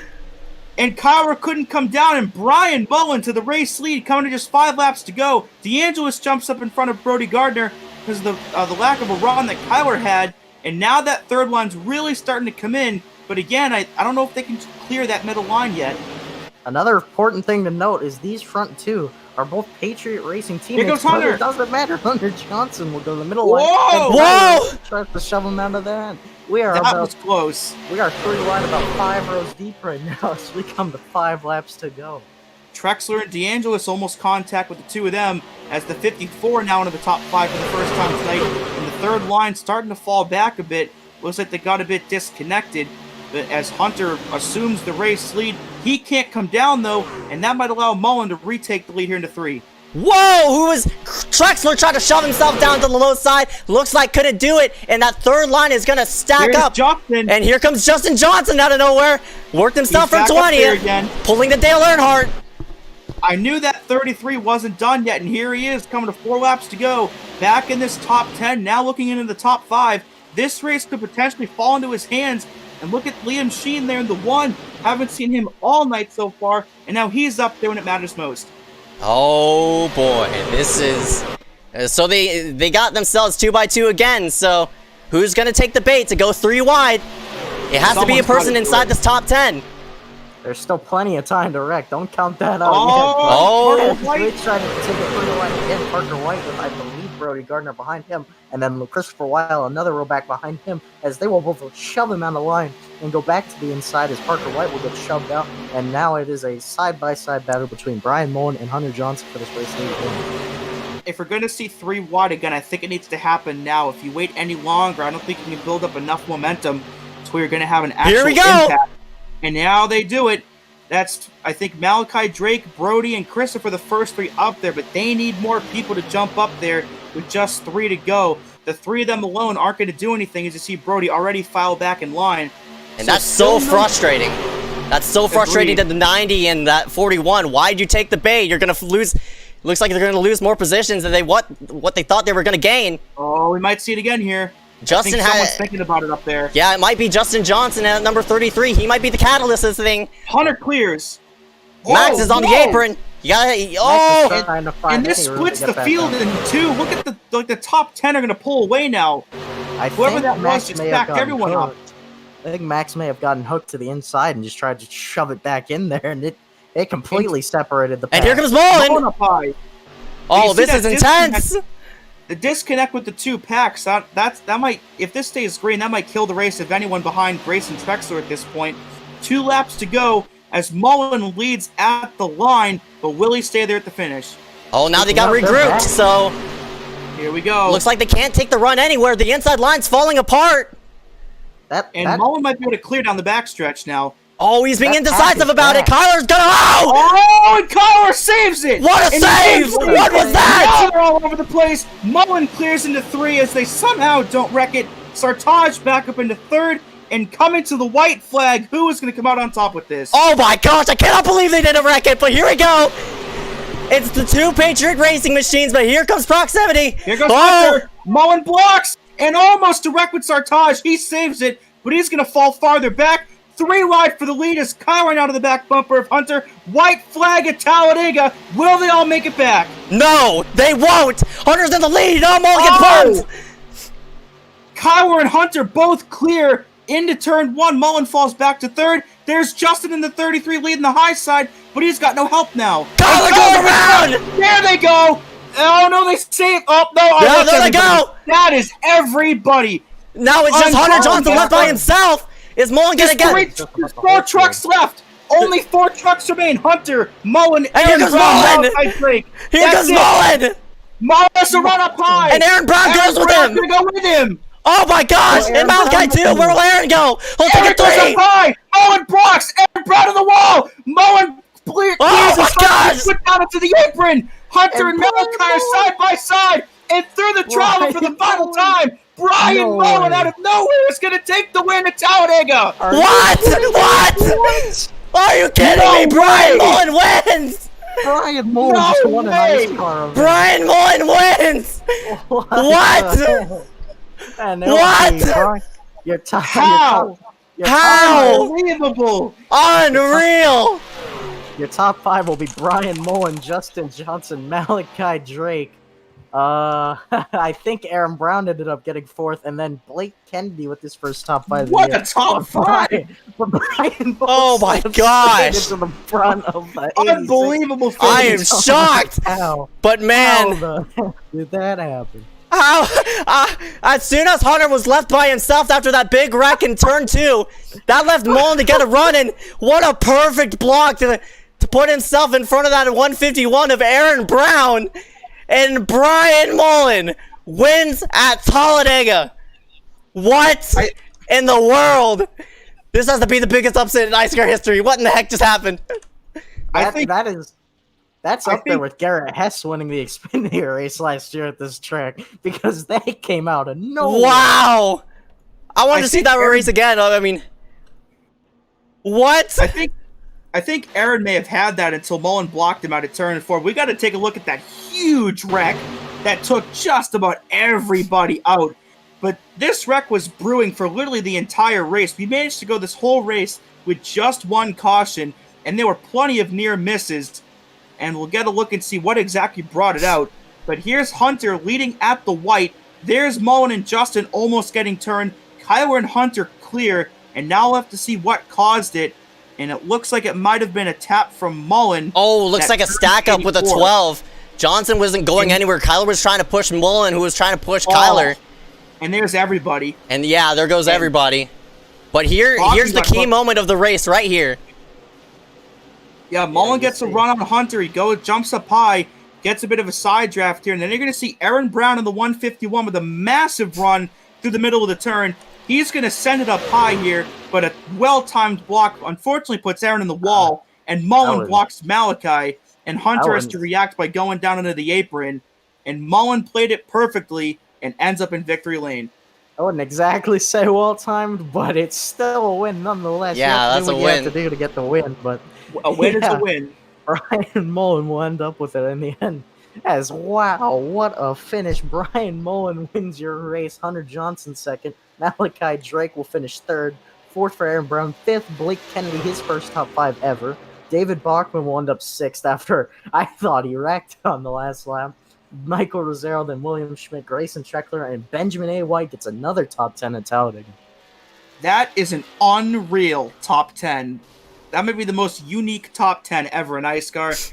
Further down into the field, Max Yerrick in 11th. Kevin White Jr., after being lapped earlier, ends up 12th. Jack DeAndrea, Josh Patterson, Justin Johnson's great run ends up resulting in 15th. Kyler Wynn ends up 16th. And then rounding out your top 20, Noah Allison, Harry Grindle, Nick Miller, and Brody Gardner. Liam Knox, Liam Sheen, Sir Taj Mahal, Frank DeAngelis, Connor Brennan, Parker White, Dominic Howe, Mitch Hobbs, Carson Portex. All these drivers are one lap down because they didn't finish the race. They all wrecked off of that white flag event. 31st through 40th here, Henry Tabor, Tyler Connors, who had a great run earlier, Corey Long, Eric Heater, or Andy McDowell, Eric Heater, Jeremiah Bethune, Eli O'Quinn, Ethan Harrison, Sawyer St. Clair, and Cole Williams. And then the last 3 trucks on the grid here tonight, I believe Logan Clampett, Joe Burgee, and Omar Diallo. Or Burgee, then Clampett. So we were going to have, I think, 40 trucks finish the race before that last lap wreck, but still an insane race results in Brian Mullen winning for the first time in a really long time.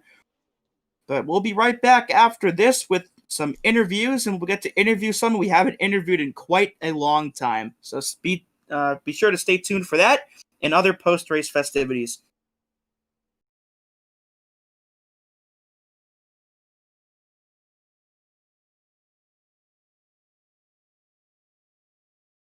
Earnhardt, defending champion, a man who has won here at this racetrack. He has been absolutely second to none in 1987.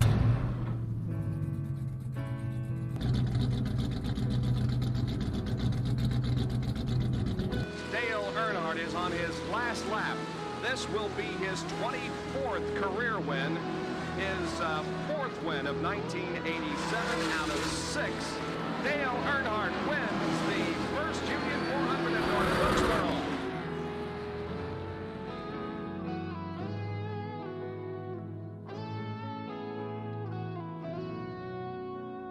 Everyone's wondering what can stop Dale Earnhardt. He's on a roll, 4 wins and 6 starts. I mean, is there anybody can handle you?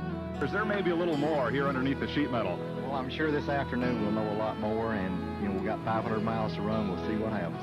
Good luck today. A magnificent 19th annual $500,000 Talladega 500 is won by Dawsonville, Georgia's Bill Elliott, and the siren is beginning to ring. You'll probably hear it in Dahlonega. Bill Elliott has won. Davey Allison. Elliott now getting a challenge from Tim Richmond, but he closes again right in behind Earnhardt, coming down off turn 4. And Earnhardt loses it, goes on the grass, comes back, and Elliott goes inside. And Earnhardt still got the lead. Incredible. Decent driving by Earnhardt. 7 laps to go. Earnhardt went on the grass.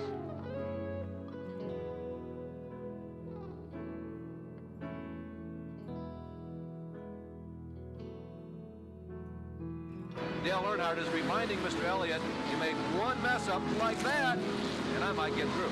When you come to North Wilkesboro on a short racetrack, you expect some fender to fender and even some paint trading going on out there. We've seen it already as Brett Bodine gave Jerry Cranmer a nudge in the rear end, and now we're seeing some great competition out there between Dale Earnhardt and Bill.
And we welcome everybody back here live for the iSCAR SYMTV Truck Series event after a special one here tonight, crowning a first-time, not a first-time winner, but of a winner who, in my eyes, I came out of nowhere. Of course, through that pit cycle, it all mattered to him. And that number 17 of Brian C. Mullen works himself into victory lane here for tonight. We're going to go ahead and drag him into the booth, but want to first and foremost thank you all viewers for watching here tonight's event for this Talladega 150 to round off round number 11. We'll go ahead and get right into it. And that number 17 of Brian C. Mullen into the booth. He goes, only leading 4 out of the scheduled 57 laps here for tonight, but somehow, in some way, Brian, with your teammate Hunter Johnson, you worked yourself to the front, and my goodness, I don't even know how you got there. Through that pit cycle, you suddenly worked yourself out of nowhere inside this top 5, and suddenly you were in position to win it, and indeed you did so. And that's 17 back in victory lane here after a long wait. Brian, first thoughts? Well, the pit strategy was mostly just Chris Weil. I owed all to him. I was in a chat with him, pretty much just listened to whatever he told me to do. So that was pretty much all just down to Chris being smart. And then everything else, it was just like, I really like plate racing. It's pretty much all I do in official now. But obviously it wasn't like the cleanest finish, but that kind of happens when you're trying to block and you're getting shoved and bumper hooks and all that. It's just a mess. Yeah, that's right. And that whole mess off of turn number 2, not in fault of you, of course, just white flag racing at its finest right there. And for Brian, my goodness, to come out in victory lane after a long wait, what's your thought right now? Oh, I just find it funny how everyone's mad, but I think they just gotta take a look at my hood, which says I rule. My deck lid where it says it must suck not to be me, because I'm the one in victory lane at the end of the day. And of course, above my rear tires and my deck lid, or my TV panel, it just says I'm better than you and me over you, because that's pretty much all that matters at the end of the day. Yep, and you proved it here tonight, finishing out first out of the 43 drivers here tonight. Congratulations, Brian Mullen. Ryan rounds himself out in victory lane. But before we let you go, any sponsors want to thank you for tonight? No sponsors. Like I said, it's pretty much just my Spartan helmet on the hood, me being better than everyone else, because that's kind of my character. I gotta thank Hunter for not blocking me, because he definitely could have come into the checkered. I want to dedicate this one to Nick Miller. He's my biggest fan. Can't do this without him. Chris Weil, of course, and unban Mark Frimpong. Alright, but 10 for Brian Mullen rounds himself out in victory lane. We'll go ahead and see you coming in your next race, bud. Thank you. Let's get ourselves back one position to Hunter Johnson in that number 12 machine, and getting interviewed by him is Hunter Rupp. Well, Hunter, it is a second place finish for you, but it is a second place to your teammate and friend Brian Mullen, so I can't imagine you'd be that upset with it. Yeah, that was crazy. I can't believe we made it to the last lap without getting any yellows. There was definitely multiple points where it could have all gone sour, but I was able to get. I never like being in front on the last lap, but I kind of, the way things were working, if I didn't make the moves I did, then I probably wouldn't have had a chance anyway. So, when they wrecked, there was just way too much space between me and the rest of the field. So I didn't think blocking was gonna, it was probably just gonna end in a wreck. So I just tried to, run on, get the shorter way around on the inside, and then, try to hold speed through the final corner, maybe side draft a little bit, but. Brian put a pretty good block on Malachi, so that sent him to the win, I think. So it was a good race. I think seeing guys that haven't won in a while pick up wins like that's pretty cool. So So this would have been great or a great result if I was still in the playoff, or if I was still in playoff contention for the series. But fortunately, that isn't the way it is. So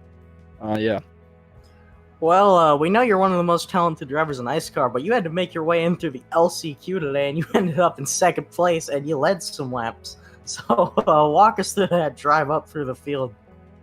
Yeah, I don't know what happened in qualifying. I didn't do anything different than the way I've qualified for any Talladega race, but for whatever reason, we were 2/10 off the pole time, so just where it was able to race my way in through the LCQ, and I mean that was once I made it through the LCQ, it was just like okay, the main thing about being in the heat is just avoiding wrecks, and if you could do that, and then also the last pit stop, I can't believe that iRacing allowed my truck to take its stop because I was so far over to the right. Yes, like I thought my race was over right there, but it was kind of a blessing in disguise maybe. But yeah, so that's just how the cookie crumbles sometimes. So I'll look forward to tomorrow and Sunday's race to try and rack up some points for the series that I'm actually still in contention for. All right, well, we'll see you tomorrow for that race, but you end up second in here today. But before I let you go, any sponsors or people you want to thank here for tonight? Yeah, I got to thank you guys, you, Hunter, Zeke, and Dewey for putting on the broadcast, Max Speed TV, and yeah. All right, well, second place for Hunter Johnson finishes behind his teammate, but it won't matter because that was a great race for both of you. We'll see you at the next race, bud. All right, thank you.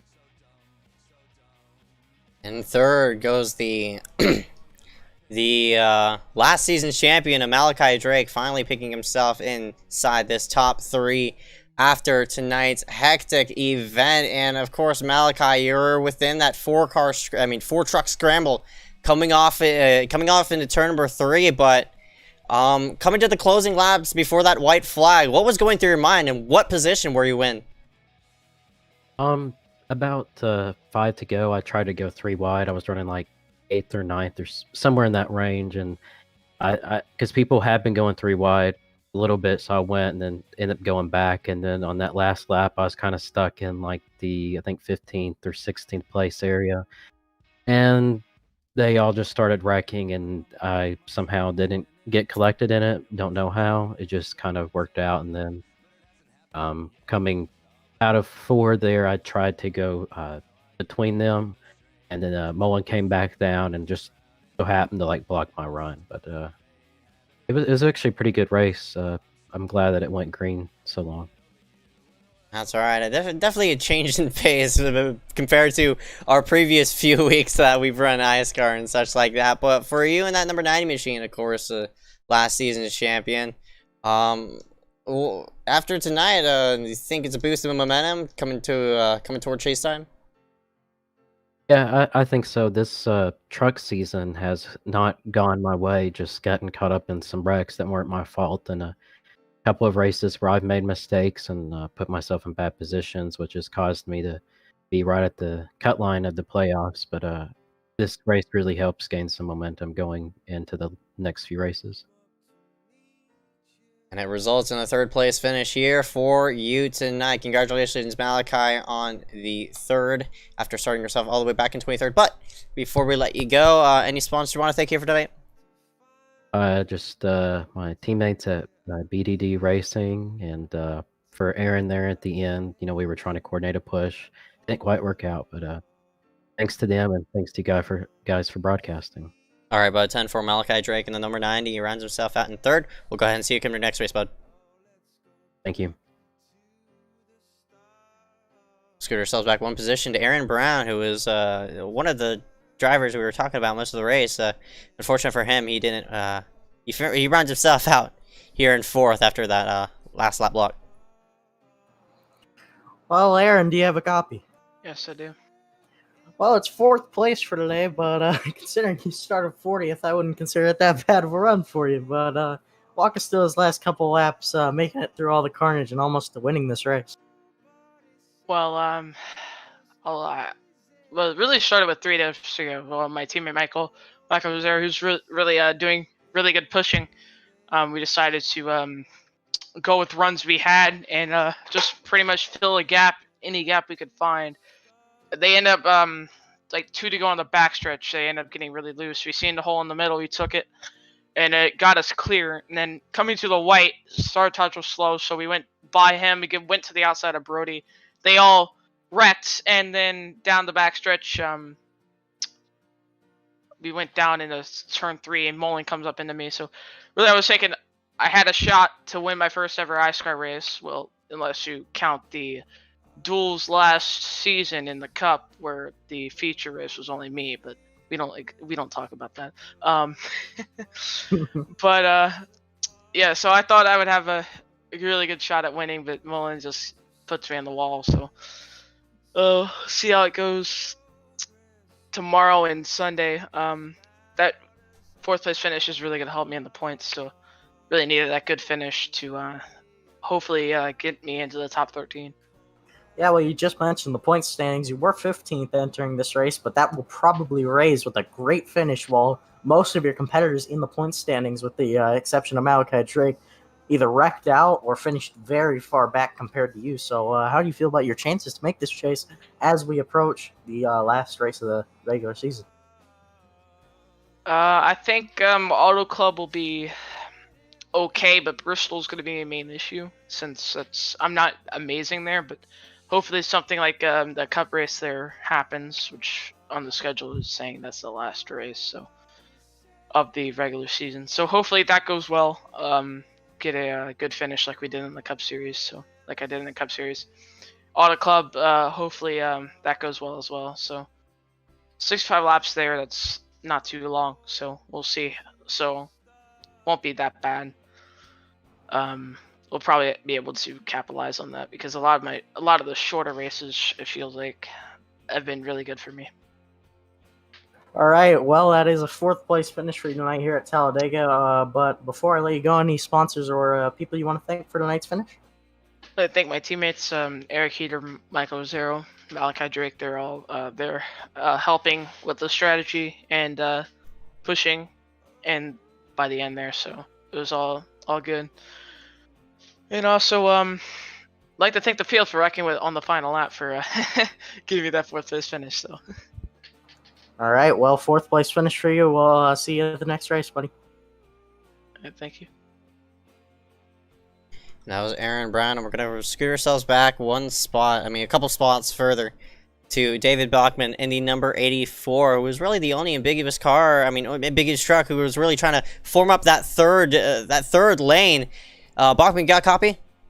Hey, I'm here. What's happening? Bachman, you round out the night in 6th place, and you were really one of the very key trucks who was really forming up that third line and making it happen. But, of course, based on finishing efforts here tonight, through that big wreck on the white flag, what you see out of your windshield? I pretty much just said a prayer, and I'm like, okay, hopefully we can get through this. Thought I was clear, and then all of a sudden I'm turned towards the outside wall and tried to keep up against that way, didn't come against the field and not pull apparently an idiotic move like I did early in the race. Need to apologize to Joey. I didn't know there was a car ahead of him. Just bad awareness. I saw one car shoot out, and I was pushing him. He told me too late before I could lift, and that was the first caution there, so I need to apologize for that one. And it was also the only caution, in a matter of fact, which was really interesting for an iSCAR race. Only one caution dotting this event, but otherwise than that, toward the end of the race, trying to get that third line going. How was the communication throughout the race? Pretty much after that first caution, I kind of just let everyone go. I tried to stay away from everybody, since everyone was a little heated at me. I mean, they have pretty much every right. I screwed up. You know, it's a plate racing deal. Like I said, I didn't know there was anybody ahead of him, and the communication kind of went away, and probably for the good of everybody else, for me at least. Like I said, I just kind of exiled myself there for the rest of the race and did my own thing. Luckily for you, it's a 6th place run here for tonight after starting yourself all the way back in 34th place. But before we let you go, any sponsors want to thank you for tonight? Better than my other half staying up because she's been trying to call me and get a hold of me. So if she's watching, hey, I love you. I'll call you back in a minute, okay? All right, about 10-4. David Bachman rounds himself out in 6th place, and yeah, just outside the top 5, unfortunately, to Blake Kennedy. But regardless, a nice finish and a nice top 5, nice top 10 after tonight's 57-lap event. We'll go ahead and see you come to your next race, bud. See ya. Thank you. That was David Bachman in the number 84, and that will be it here after the probably the most hectic iSCAR event I've ever seen in iSCAR history. Rounding himself out in victory lane is that number 17, Brian C. Mullen. And before we let you go, Hunter, got any last second comments? Well, I mean, that was looking to be a very tame race for a lot of that race, but that last lap, if you want to put it in perspective, how many trucks that took out, 18 trucks crawled to the finish after that. So we went from having 40 trucks in this field to 18 very fast, but it was a very clean race, which I was surprised about. We only had a big stack up at the very, very end of the race. So a great race by these guys. Yep, and that will be it from the top of Talladega. My name is Ezeckiel Reyes. Hunter up alongside me, as well as Benjamin A. White. Thank you for watching the event. Tune in next time, coming tomorrow, and we'll go ahead and see on how those events play out. Thank you all for watching. This is MaxSpeed TV, signing out.